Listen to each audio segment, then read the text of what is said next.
Good morning, ladies and gentlemen. Thank you for watching my presentation. My name is Luis Miguel Bolivar. I am an assistant professor at Universidad Tecnológica de Bolívar in Colombia and a research assistant for Universidad de Sevilla in Spain. Today, I will be presenting some of the results of my research on international business curriculum development. This presentation is a part of my upcoming book, chapter titled Educating the Global Mind and Business Professional and Manager, which is chapter number 10 in the book Contemporary Issues in International Human Resource Management, to be published by Emerald. The motivation for this research is quite evident in the current economic landscape. We can see that all kinds of phenomena are directly influencing the way that business is carried out across borders. You see social movements that affect consumer perceptions and behavior. You see economic policies going back and forth on trade openness. You see technological progress making production more and more efficient in many different locations of the world. Well, all of these shifts pose challenges for international business schools and for educators. That is why around the world there is an ever-growing concern about the education of the internationally envisioned manager, either from the perspective of pedagogy applied to the international business discipline or from the incorporation of international elements into the management discipline. What's more, international business elements in business education are known to facilitate the incorporation of professionals into international experiences, and that results in higher perceptions of career success. So we are looking to determine what sort of inputs might be considered in building an exceptional curriculum, as well as successful international business educational strategies. We have looked at the recent international business education in the past 3 decades to portray the advancement of the curriculum, as well as the international business program as such. Then, as we aim to understand how educators have responded to this complication in international business practice in the global landscape, we reviewed the scope of research in the field starting in the year 1990 until 2019.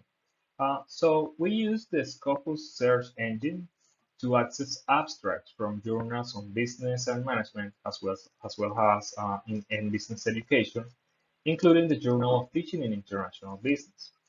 We then combined search terms on international business and curriculum with topics like competences or skills and like teaching or learning. This resulted in 572 articles in 30 years, covering contents, school structure, programs, teaching methods, curricular development, and so forth. We grouped these articles by decade, and then we used MindCloud software to cluster for categories and extract the topics from the article's abstracts. As a result, we defined 5 clusters or categories of international business education trends, and we then extracted the topics with the highest frequency in each decade within each category.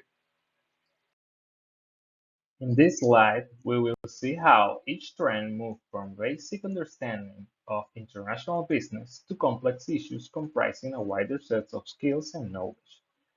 For instance, the first category corresponds to competencies or skills required for the international business professional, which are needed for real-life practice. We noticed that back in the 90s, the priority was to understand how firms can keep being market-oriented when they cross borders. Also, at a similar level of importance was the need to tackle the challenges posed by logistics when greater geographical distance. At the same time, international marketing and export promotion dominated the teaching objectives in this era. But then, the skills to plan business across borders and develop export transactions were key, but not enough. So, the decade of 2000, multinational enterprises became ubiquitous. That made priorities shift to knowledge on competitiveness, environmental analysis, as well as efforts in homogenization of practices, like financial reporting, for example. This kind of content keeps being the basis for international business practice.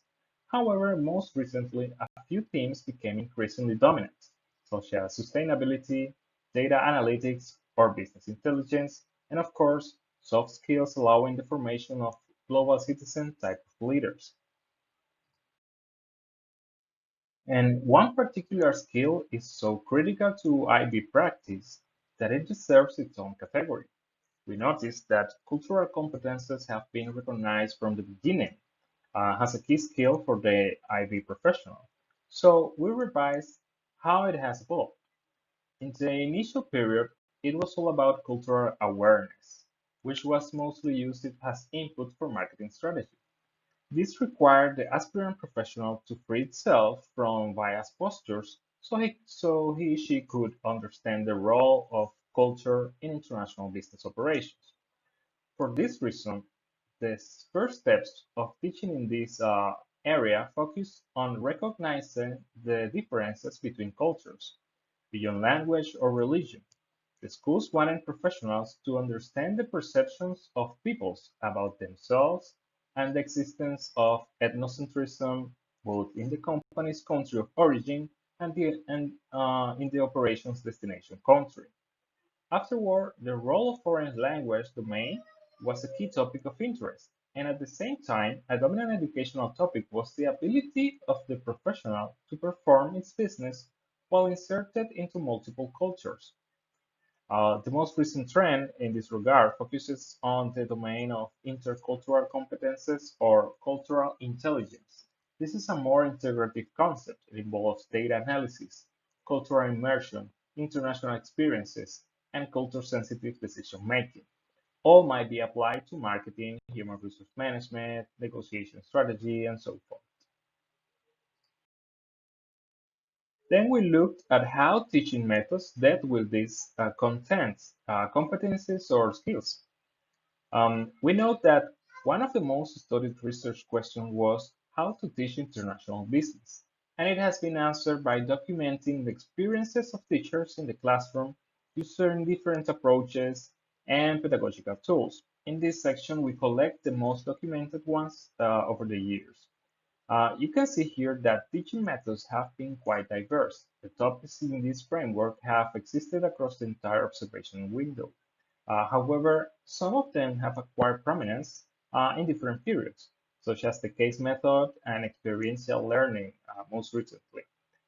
Particularly, the concept of foreign exchange is now immersed into a wide range of set of internationalization strategies, all designed to provide cross-cultural experiences.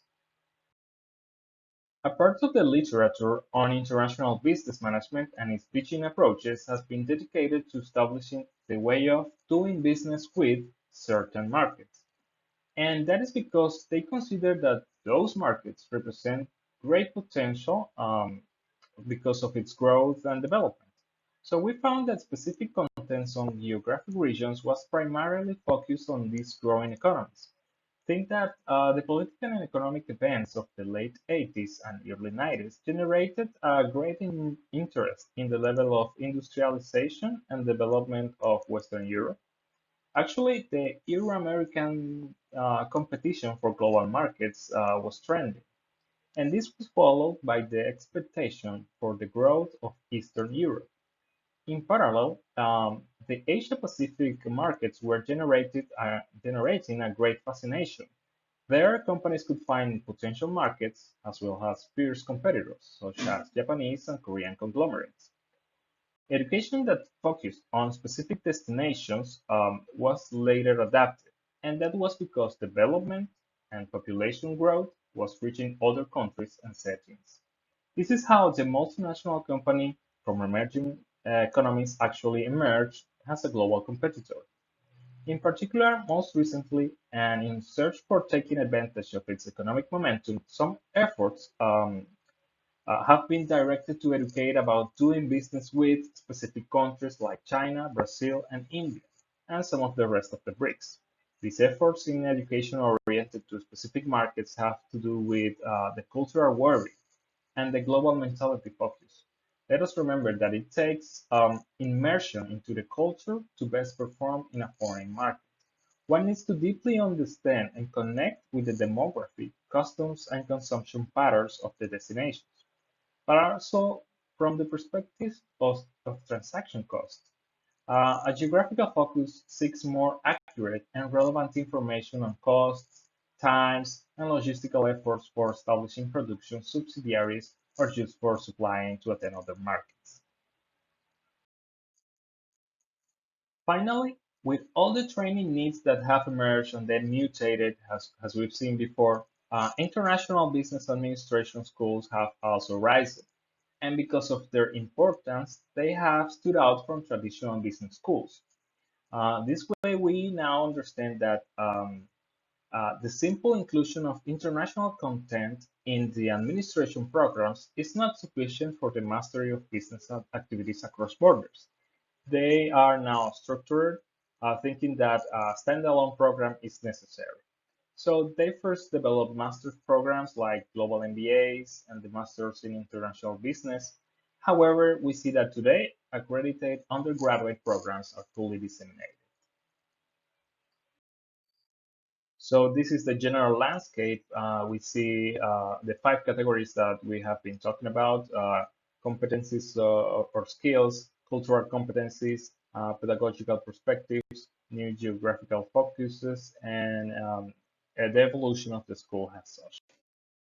And in addition to all of this, think that since the introduction of information technologies to solve business problems, most industries around the world have been prompted to digitalize.